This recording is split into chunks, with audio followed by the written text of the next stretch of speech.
Já comprou todas as prendas de Natal? Lembrou-se da sua? Estamos a oferecer 40 passes anuais da Zone e um deles pode ser seu.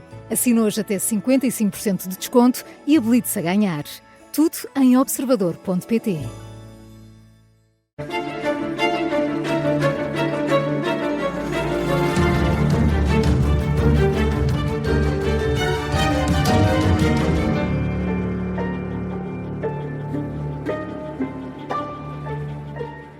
Bem-vindos à estreia do Realpolitik. É uma conversa sobre política e atualidade todas as semanas aqui na Rádio Observador e em podcast. Eu sou o Miguel Pinheiro.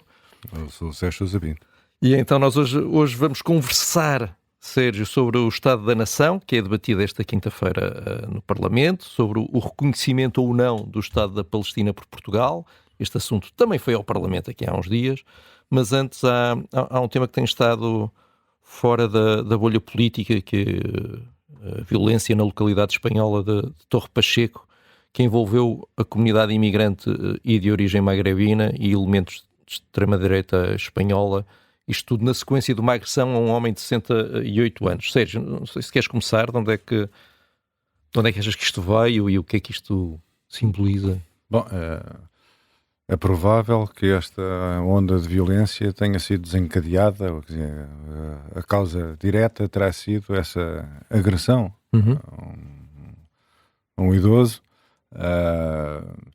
mas é evidentemente que o significado político e social destes acontecimentos é muito mais vasto. Nós vivemos com fantasmas adormecidos, que são despertados em momentos destes, em que o racismo, a xenofobia, que são factos que existem de forma larvar nas sociedades, em Espanha e na nossa também, são acordados, são despertados, são perturbados no seu repouso por partidos da extrema-direita e que procuram convencer as pessoas que, infelizmente, sofrem destes preconceitos enfim, inconcebíveis, inaceitáveis, e que lhes explicam, não, que os seus preconceitos têm razão de ser, têm a justificação, e que não há motivo nenhum para terem vergonha de se considerarem superiores em razão da cor da pele ou de outros atributos físicos e materiais, porque geralmente os chamados expatriados ricos não concitam violência contra eles. São os pobres, são os miseráveis, são os desgraçados, são as pessoas que vêm à procura de uma vida melhor, são as pessoas mais vulneráveis, são esses que são as vítimas, por definição, deste tipo de violências. E nós só podemos pensar nos nossos compatriotas, que continuam a emigrar, que emigraram, enfim, uma porcentagem tão significativa da nossa população que nos anos 60 e 70 foi para o estrangeiro, sobretudo para a França, naqueles anos 60 em que Paris era a segunda cidade com mais portugueses no mundo, a seguir a Lisboa, num país que não era o deles, com as suas famílias. Imaginar uma multidão de raivosos a flagelarem, a atormentarem estas pessoas que naqueles anos viviam nas bidonvilles em condições materialmente deprimentes e misérrimas. Portanto, quem não consegue sentir empatia, quem não consegue pôr-se nos sapatos dos outros, imaginar o terror e a aflição com que vivem estas famílias, e tudo isto porquê? Se um meliante, se um criminoso, independentemente da sua etnia, cometeu atos de violência contra outra pessoa, no caso um cidadão espanhol, pois a justiça tem os mecanismos para atuar. Claro, mas acho que há aqui um outro problema. Tudo isso está certíssimo e é evidente que houve um aproveitamento imediato e muito profissional em Espanha do Vox e daquelas franjas radicais à direita para transformarem isto numa nova bandeira que eles erguem com orgulho. Há um outro problema, parece-me, olhando para ali, que e nós devemos preocupar-nos com isso para que cá não aconteça, que é o problema do desaparecimento do Estado enquanto detentor do monopólio da violência legítima, não é? Acho que houve aqui dois momentos em que o Estado falhou. Um foi antes da agressão, Uma parte da população daquela zona queixa-se de um aumento de violência. Há aqui um grande debate sobre se os números mostram isso, se não mostram isso. O Presidente da Câmara, que é do PP, nem é um sanchista, nem é um radical do Vox, diz que havia um aumento de violência e a verdade é que não houve uma resposta do Estado para nada disso e depois isto de repente rebenta e falhou depois da agressão, porque na sexta-feira, por exemplo, houve uma manifestação absolutamente pacífica, local, e na sexta-feira havia meia dúzia de polícias ali, depois de repente começa a chegar a turba-multa, e isto só se resolveu quando tivemos mais de 100 polícias lá. Portanto, claro que nós não podemos ter um polícia atrás de cada pessoa, mas temos de ter... o Estado tem de estar presente e há um bocadinho em Portugal esta ideia de que a polícia não se pode ver, sempre que a polícia atua existe algum tipo de ilegitimidade política na atuação. A polícia tem que ser vista. É um aspecto essencial da sua função, é ser vista e a sua presença ter um efeito tranquilizador e dissuasor. Que é para as pessoas não acharem mas a que polícia isto está só ocupada, se resolve com milícias. A polícia fundamentalmente, nós vemos a polícia nas estradas a pregar multas, escondida atrás de taipais, moitas e barrancos a tentar caçar multas. Quer dizer, não é que está a polícia. Agora, tu vês a hipótese disto... Eu já vi opiniões a dizerem que isto jamais aconteceria em Portugal, porque nós, como toda a gente sabe, somos um povo brandos costumes. Exato, brandos costumes, enfim, são pessoas que claramente não leem, por exemplo, o Correio da Manhã, não fazem ideia do que é que se passa no país, mas isto pode acontecer em qualquer lado. Aliás, convém já dizer aconteceu, que... já aconteceu. Convém lembrar que nós temos um passado brutal. Somos um país muito antigo e algumas das catástrofes e das calamidades que outros experimentaram recentemente no século passado, nós vivemos muito antes, não é? É conhecida a história e convém lembrá-la e convém falar nela. No ano da graça de 1506, a população de Lisboa, num momento de loucura e demência, organizou uma caçada aos judeus, foi um verdadeiro pogrom, como se fazia na Europa no século XIX, na Europa de Leste, um pogrom e milhares de pessoas foram assassinadas barbaramente, famílias inteiras nas ruas de Lisboa, pelo bom povo de Lisboa, que na altura não tinha certamente aprendido que era um povo, ninguém tinha explicado que era um povo de brandos costumes. E na Primeira República tivemos a Noite Sangrenta. A Noite Sangrenta, mas lá a Noite Sangrenta foi apesar de tudo foi crime, foi mais político. Não, sim, foi político, mas quando nós vemos a extrema-direita a incitar ao ódio contra o ódio xenófobo contra os imigrantes, isso também há aqui uma dimensão política, claro, não é por acaso que a extrema-direita, não só os falcões em Espanha, como também os periquitos histéricos aqui de Portugal, piam desalmadamente, tentando acicatar a multidão contra estas desgraçadas pessoas, não é? Sim, um dos principais, não sei se periquito, se papagaio no Twitter, nestes dias, tem sido o deputado do Chega, Pedro Santos Frazão, que fez tweets em que se diz, por exemplo, fala-se em invasores norte-africanos, diz que é uma guerra de invasão, que chega de invasão, hoje é em Espanha, amanhã pode ser o seu avô aqui, enfim, muito entusiasmado o deputado do Chega com o que se passa em Espanha, até faz tweets bilíngues, ele fez um tweet a dizer defende a tua cidade e depois, eu não vou dizer não vou cair no ridículo de dizer isto em castelhano, mas pronto, mas e depois bilingue, realmente com um grande entusiasmo. Pronto, nós temos essas contribuições para a paz pública, para vivermos num ambiente tolerante e civilizado, e depois, e depois esperamos da polícia milagres. A polícia tem que ser um muro intransponível, um fator de dissuasão, educadora do povo. A polícia não é isso. A polícia tem que reagir contra este discurso incendiário. Isto é verdadeiramente discurso de ódio. Se a expressão quer dizer alguma coisa, discurso de ódio é isto. É acicatar umas pessoas contra as outras. Ainda por cima, porque isto é a marca do cobarde. É acicatar as pessoas contra os mais vulneráveis. Contra os mais vulneráveis. Porquê que não vai, enfim, criar altercações para o Magreb, onde está em inferioridade numérica. Quer dizer, não, aqui são as pessoas. Quer dizer, imagine-se um pai com os seus filhos, com terror de sair à rua, os miúdos que brincam, as casas são pequenas, não são certamente mansões de referência, os miúdos brincam na rua, têm medo de ir à rua. Quer dizer, mas que horror! Mas isto somos nós, este é o nosso país, é nisto que queremos viver. Alguma vez fomos isto. Mas a polícia tem que estar presente antes de tudo isto, não é? Antes de tudo isto.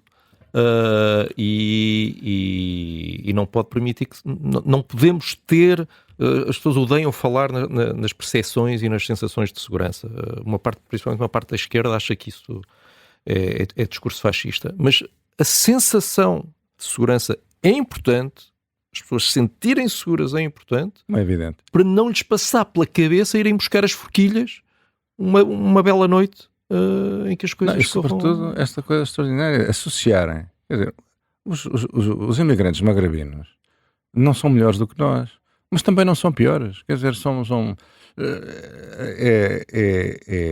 é a força policial que tem que travar, dissuadir, reprimir estes comportamentos, venham eles de onde vierem. O que nos interessa, o que tem significado é a reação histérica da multidão. É a multidão a pedir sangue, a multidão a pedir vingança, a multidão a querer bater, espancar, maltratar, abusar. Porquê? Quer dizer, no século XVI foram todos passados à espada.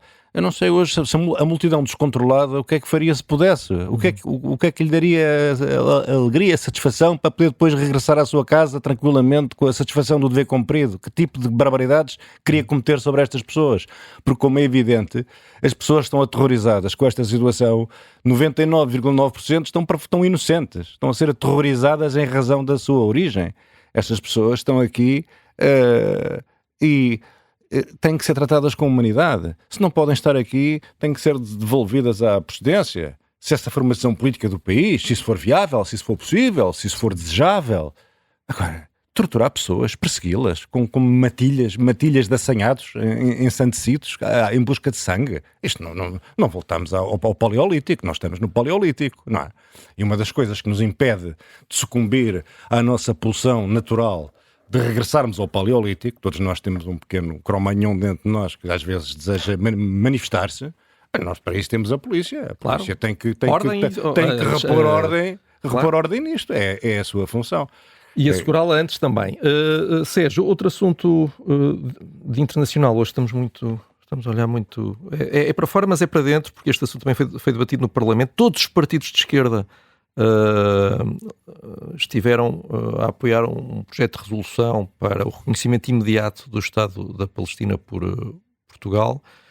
Isto parece que é o novo santo e senha da esquerda. Mariana Mortágua, cada vez que sai à rua, fala sobre este tema. Não há outro, pelos vistos, no programa do Bloco de Esquerda, e parece que é um passe de magia que ia resolver todos os problemas da região. Eu ainda não percebi muito o que é que nós íamos estar a reconhecer, porque vamos estar a reconhecer a Palestina do Hamas ou vamos estar a reconhecer a Palestina da Autoridade Palestiniana? Qual é o território que nós vamos estar a reconhecer? Qual é a capital desse novo Estado? Tudo isto acho que é tudo uma exibição simbólica de virtude, mais uma vez? Não. Ou tu achas boa ideia? Não, vamos lá ver. Durante muito tempo, a criação do Estado palestiniano pareceu a muita gente, e do meu ponto de vista, bem, que a criação do Estado palestiniano era viável e era a única forma de procurar resolver o conflito israelo-árabe. Sucede que a criação de um Estado iria permitir que existisse um interlocutor palestiniano que pudesse resolver, com o apoio da comunidade internacional, os problemas que as partes identificam, mas lamentavelmente e tristemente A política israelita dos últimos anos não acreditou nunca que fosse necessário a existência de um Estado palestiniano. E, portanto, que era possível viver numa situação de desequilíbrio de forças de tal ordem que podiam viver tranquilamente, uns como opressores e outros como oprimidos. Sim, mas houve vários momentos em que a autoridade palestiniana pôde aceitar, foi-lhe dado quase tudo o que ela pedia e não aceitaram. Também fizeram esses cálculos, cálculos políticos. Muitas vezes nos últimos anos, teve-se muito perto. A autoridade palestiniana não é a encarnação do bem. Há grandes problemas com a autoridade palestiniana. O problema é que, há uns anos, esta parte, a questão central, e que nos interessa a esta discussão, é que as autoridades israelitas privilegiaram um relacionamento, um modus operandi, um modo de vida, um tipo de relacionamento com o Hamas que efetivamente governava a faixa de Gaza. E humilharam. E ganharam umas eleições. Foram as últimas. E humilharam sempre a autoridade palestiniana na Cisjordânia. E a autoridade palestiniana, mercê disso e de outras coisas, como a corrupção instalada na autoridade palestiniana, a autoridade palestiniana foi perdendo prestígio aos olhos do povo palestiniano. E ninguém tenha dúvidas. Se existissem eleições, o Hamas vencia as eleições, provavelmente não só na faixa de Gaza, mas também na Cisjordânia. E, portanto, há aqui um bloqueio político difícil de resolver. Ninguém, na posse das suas faculdades, pode desejar que uma organização como o Hamas possa capitanear um Estado soberano. E por isso, hoje em dia, as pessoas que preconizam a criação de um Estado palestiniano, eu acho que não têm ilusões de que a criação do Estado palestiniano por si só resolva um problema que está, enfim, numa situação verdadeiramente dantesca, de gravidade e sangue. O que as pessoas querem verdadeiramente é parar a matança. Querem parar a matança. E acham que é possível parar a matança que está a decorrer, sobretudo na faixa de Gaza, mas também na Cisjordânia. E acham que é possível fazê-lo se existir um Estado soberano que possa merecer o apoio da comunidade internacional e do direito internacional. Mas a verdade é que no estado em que o mundo se encontra, com a irrelevância crescente do chamado direito internacional, é legítima a questão. Quer dizer, o que é que verdadeiramente mudaria agora com a criação de um Estado palestiniano numa terra destruída? Uma terra destruída, uma terra politicamente desarticulada, onde não existem alternativas democráticas que pudessem construir um Estado palestiniano. Não há eleições há 20 anos. Não há eleições, mas não há eleições para impedir que o Hamas vença. Porque é preciso perceber o que é que nós estamos a falar. Enfim, em Gaza o Hamas ganhou e, claro, deixou de haver eleições. Na Cisjordânia ganhava também. Na Cisjordânia ganhou a autoridade palestiniana e, portanto, a situação... tudo está num pântano. A tragédia palestiniana... Mas então, quer dizer, mas porquê este pôr-se em bicos de pés para ir por lá a cruzinha do reconhecimento do Estado da Palestina? Quer dizer, que é que isto pode trazer de bem? Há muita gente que vive com grande incomodidade o facto de ser historicamente contemporânea das barbaridades que estão a ser cometidas contra a humanidade na faixa de Gaza, não é? E as pessoas procuram reagir, nem sempre encontram as formas mais construtivas. Mas onde estão essas formas construtivas? Neste momento as pessoas só querem parar a matança, porque o que está a acontecer ali é uma derrota da humanidade. É uma derrota da humanidade, não é verdade? O que nós estamos a assistir, os jovens que vão tentar recolher alimentos para a família e que são baleados, as dezenas de crianças, centenas de adultos nas filas da comida, 400 e tal pessoas acho que se calhar mortas. Um bom começo... Dizer, estas pessoas são do Hamas, como é que é possível? Um bom começo podia ser, se calhar, usar essa pressão internacional, ou pressão sobre o Irão, ou sobre quem manda no Hamas, para Se calhar libertar os reféns podia ser um bom começo. Mas a tragédia... Deixava de haver um argumento Miguel, para continuar a guerra.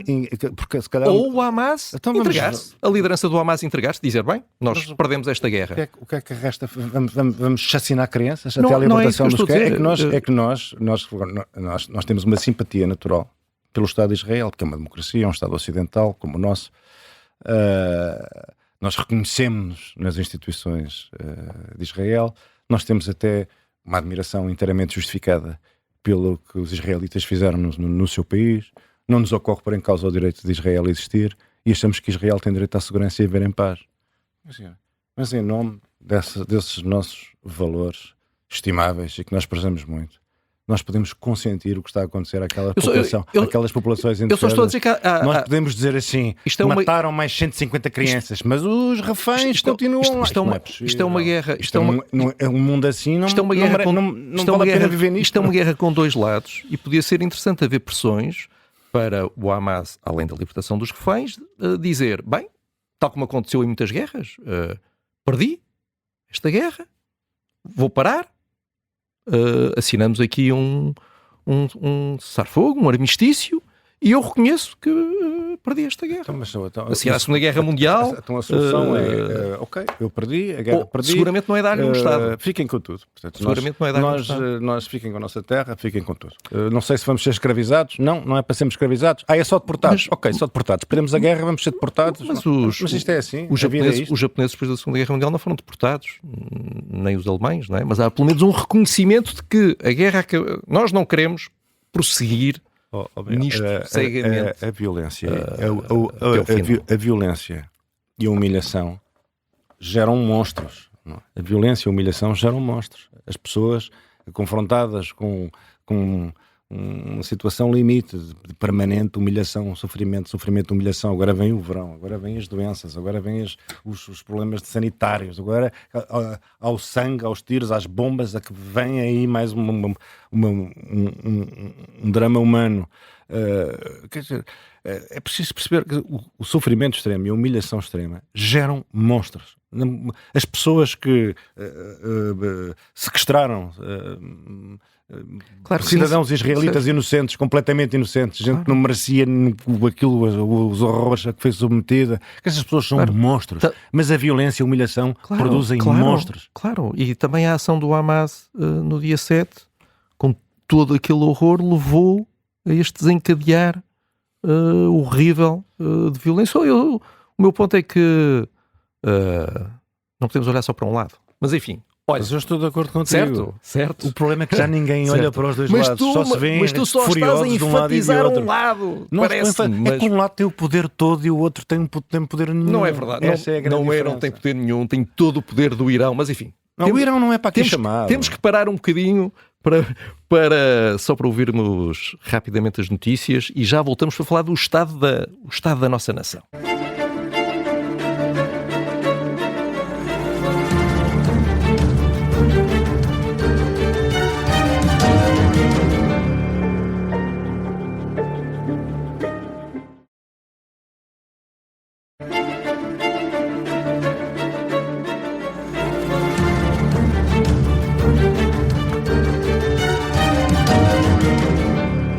Bem-vindos de volta ao Realpolitik. Sérgio, esta quinta-feira o Parlamento debate o Estado da Nação, mas nós não precisamos disso para termos a nossa opinião sobre certamente que não. Sobre como é que as coisas estão.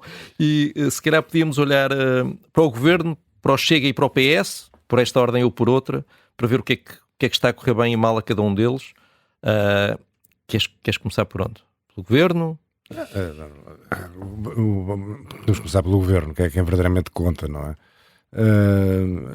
As coisas estão a correr mal ao Governo, sobretudo nos dois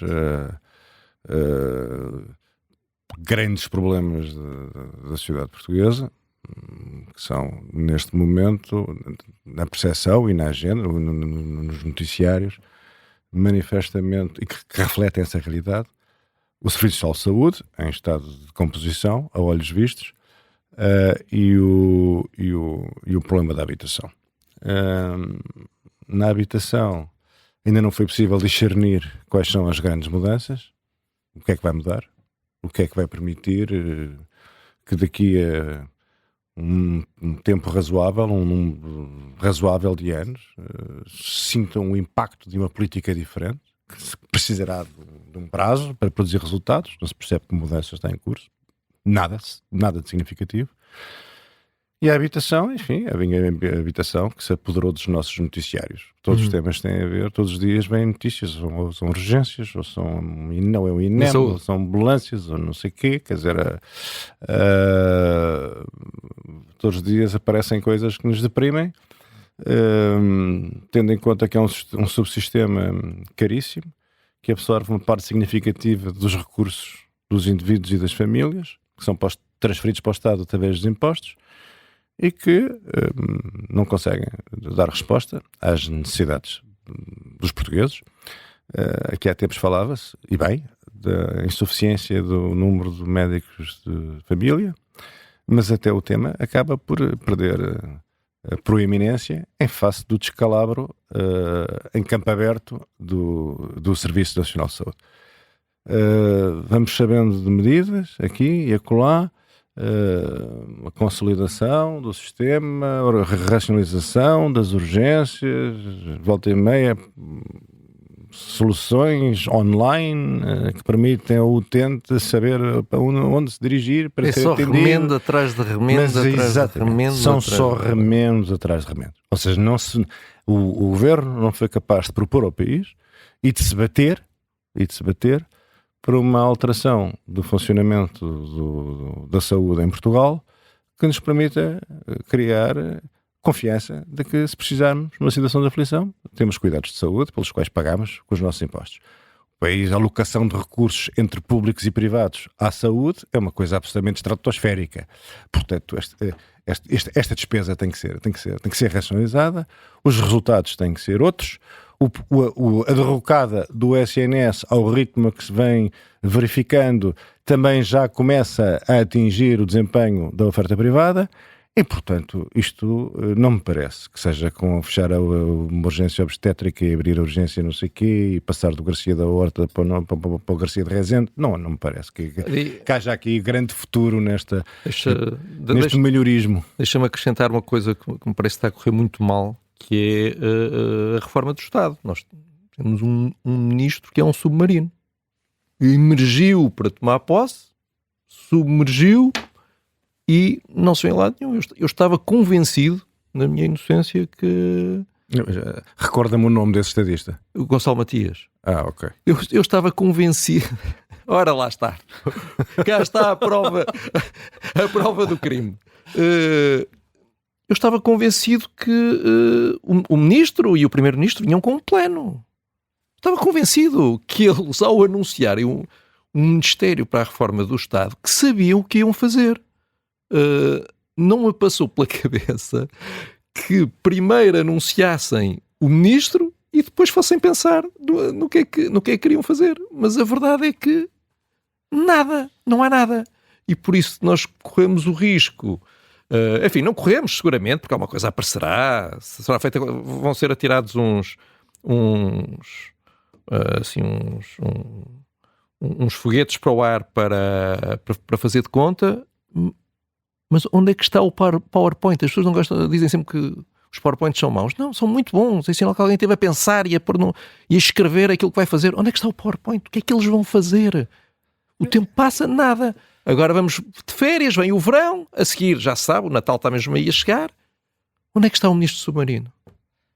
O problema é que nós não conseguimos pôr-nos de acordo sobre o que seja a reforma do Estado. Nem o Governo tem a delicadeza eu só não queria estar de acordo, eles que me dissessem. Governo, o que é a reforma do Estado? Bom, o que é que nós sabemos? Nós sabemos que vivemos num país com impostos elevadíssimos.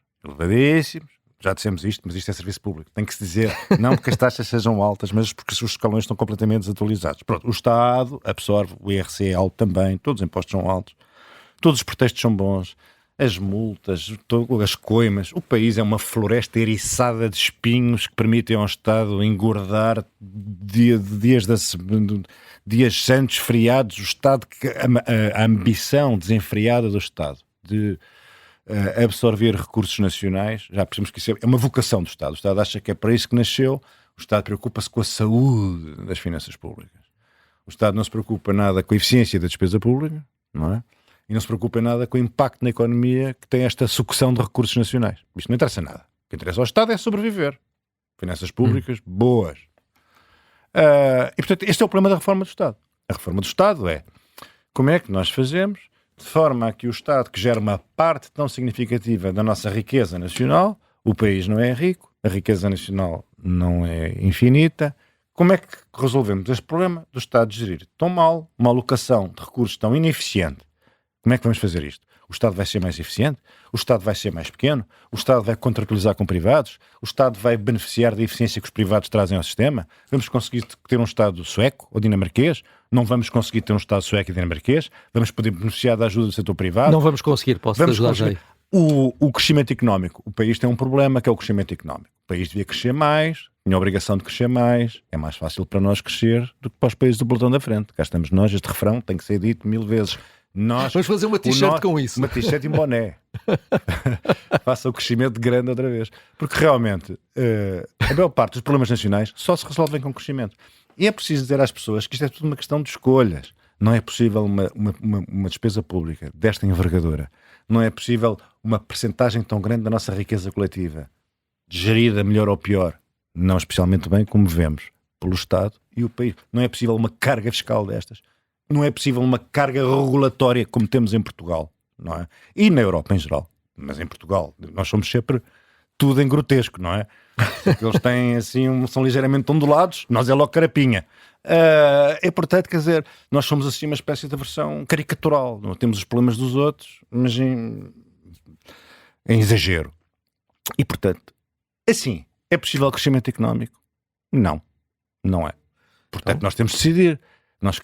Nós queremos crescimento, queremos oportunidades, queremos emprego, queremos mais produtividade, queremos melhores salários, queremos viver como vivem os europeus de uma maneira geral. Então precisamos de crescimento. Enquanto o ministro Gonçalo Matias prepara a resposta a isto... Como é que resolvemos isto? Fomos buscar um homem de Estado in the making, Gonçalo Matias, que vai rapidamente tratar desta equação. Já decoraste o nome, Gonçalo Matias. Já está completamente registado no disco regido. enquanto ele pensa nas respostas, e enquanto eu queria que tu me dissesse uma coisa que está a correr bem ao Governo, vou-te dar só um minuto, enquanto eu digo o que é que eu acho que está a correr bem ao Governo, e deixo-te nesse esforço olímpico de pensar numa coisa que esteja a correr bem. Bastava que o programa acabasse de nota positiva. Vê se tu consegues. Ainda temos o Chega e o PS. Com o PS, se deixarmos para o fim, não sei se é de nota muito positiva. Mas pronto, acho que apesar de tudo, o Governo está a ser rápido numa série de coisas. Os governos hoje em dia têm que ser muito mais rápidos do que têm sido até agora. Não é possível ficar-se meses e anos à espera de fazer qualquer coisa. É verdade. O Governo está a ser rápido no IRS, rápido na TAP, rápido na imigração, concordo-se ou não, quer dizer, o meu ponto não é esse, é rapidez a fazer coisas e nestes, pelo menos nestas 3 áreas, está a ser rápido, apesar do ritmo de tartaruga e submarino da reforma do Estado. E o que é que tu achas que está a correr bem ao Governo? Bem, vamos lá ver. Eu não queria estragar essas palavras que tu trouxeste para moralizar o país e nos encher de boa vontade e otimismo. A imigração, sinceramente, não se viu nada. Vimos cartazes, resolvemos o problema da imigração. Bem, o problema devia ser fácil, porque ficou instantaneamente resolvido e não havia ninguém que tomasse aquelas medidas. O problema da imigração, continuamos a não ter uma política de imigração que resolva os problemas centrais, que são o controle das fronteiras, para nós conseguirmos controlar a imigração legal. Porque nós precisamos de imigração, não é? É para claro. Que também sai mais uma t-shirt aqui para o país. Vamos abrir uma loja. Porque, na verdade, nós precisamos de imigração para crescer. O problema é que temos que nos pôr de acordo. O país considera o crescimento económico fundamental ou podemos viver sem ele?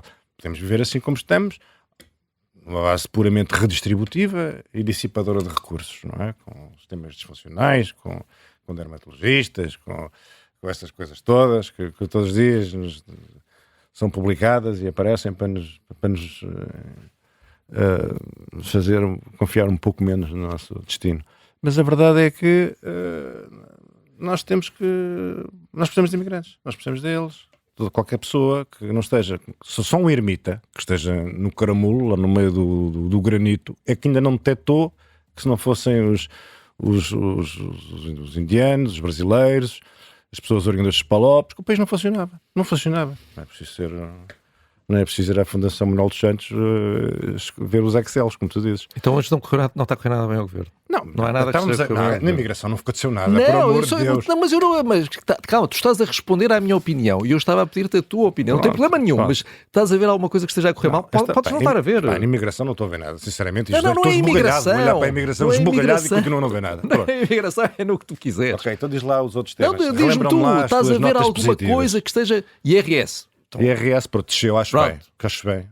Fiquei pouco, mas... Pouco. Pronto, pelo menos aponta uma tendência, como se diz agora. Não é? Certo. Portanto, há uma intenção, que espero que seja para continuar. Esta intenção só é sustentada... Bem, para já, a admissão de impostos, eu estou convencido, não sou um especialista, nem me vou medir com especialista na matéria. Eu acho que os impostos baixarem, a receita, a coleta aumenta, não é? Como é evidente.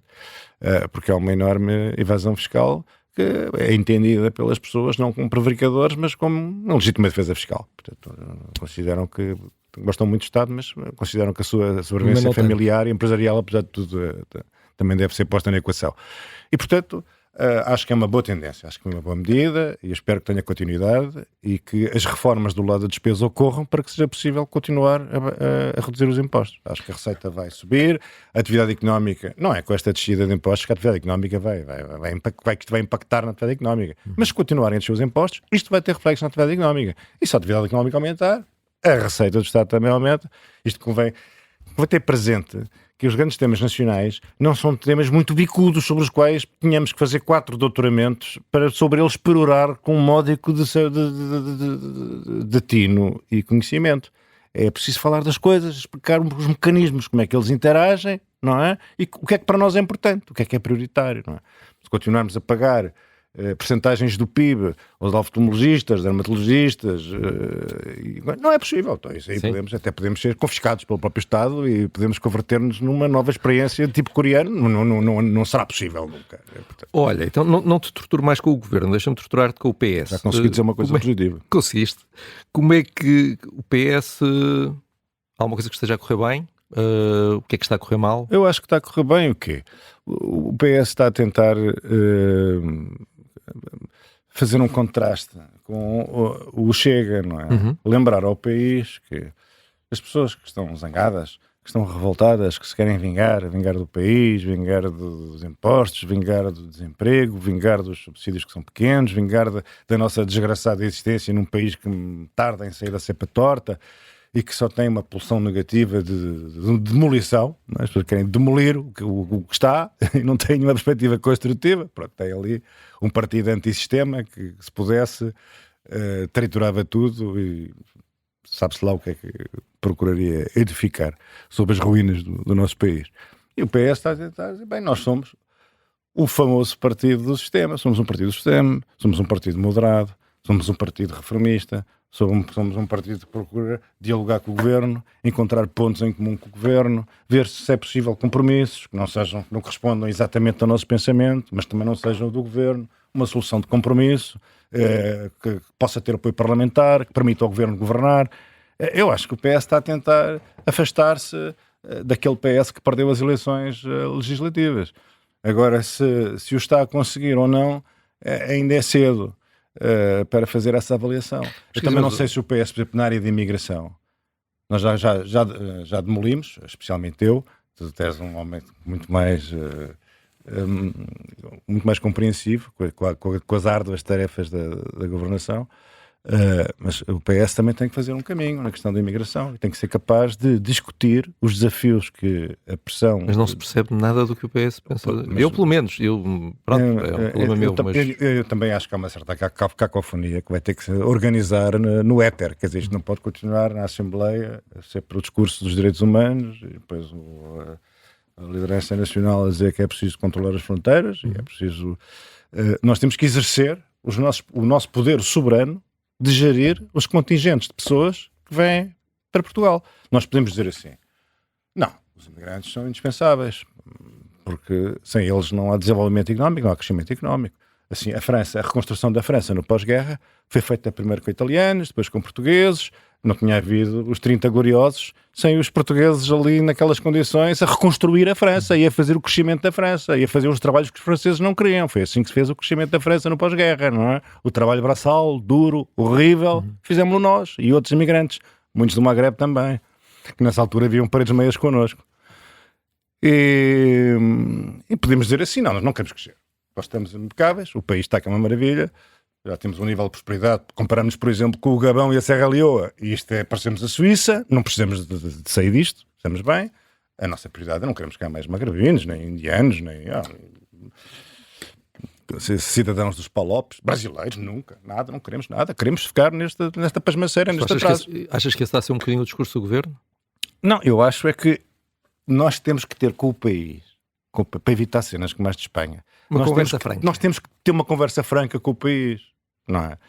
E dizer assim, realmente, porque os imigrantes trazem uma contribuição muito positiva, mas também trazem desafios que se põem à sociedade portuguesa. Porquê? Porque os imigrantes, o trabalho dos imigrantes concentra-se em determinadas áreas, e nas áreas onde a mão de obra imigrante é chamada, há alterações socioculturais, não é? E na paisagem urbana, no ambiente social, que às vezes agredem certos valores que não devemos insultar como sendo xenófobos, não é? Quando nós vemos uma aldeia no Alentejo, onde os idosos costumavam estar na praça a jogar às cartas ou a conversar uns com os outros e de repente se sentem expulsos porque há uma multidão que não os quer expulsar, mas são pessoas diferentes, com outros hábitos, com outra maneira de viver, de estar, de falar, de socializar. Quando as pessoas sentem que tudo aquilo que para eles é familiar e de que gostam e é legítimo que gostem da sua vida, é bom que as pessoas gostem da sua vida, de certas coisas, de certas amenidades da sua vida, não é? Às vezes coisas simples. Mas eu vejo de facto uma grande desorientação. E nós temos que falar sobre isto. Não só nisso, em tudo. Temos que falar sobre isto sem insultar as pessoas. Quando uma pessoa tem um pensamento diferente do nosso, és xenófobo, racista, não é possível. Nós temos que conversar com as pessoas, respeitar o nosso interlocutor, ouvir as razões dele, conhecer coisas que não conhecemos, conhecer razões que não nos ocorreram.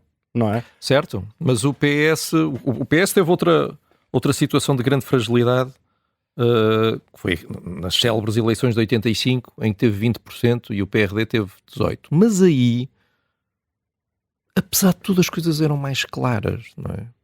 Havia um inimigo político evidente, que era o general Ramalhianes, e havia um caminho para sair dali, que o Dr. Mário Soares conhecia.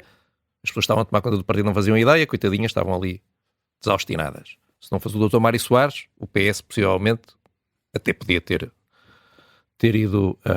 desaparecido naquela altura. Hoje as coisas são um bocadinho diferentes e eu não vejo, eu sei que a liderança do PS, a nova liderança do PS está há pouco tempo, mas não vejo uma grande desorientação. José Luís Carneiro ontem de manhã escreve uma carta ao Luís Montenegro para falarem sobre defesa. Depois vai ouvir uns grilos falantes à noite numa reunião do partido e já sai de lá a dizer que afinal, se isto continuar assim, já não fala com o PSD. Não vejo ali um rumo, honestamente.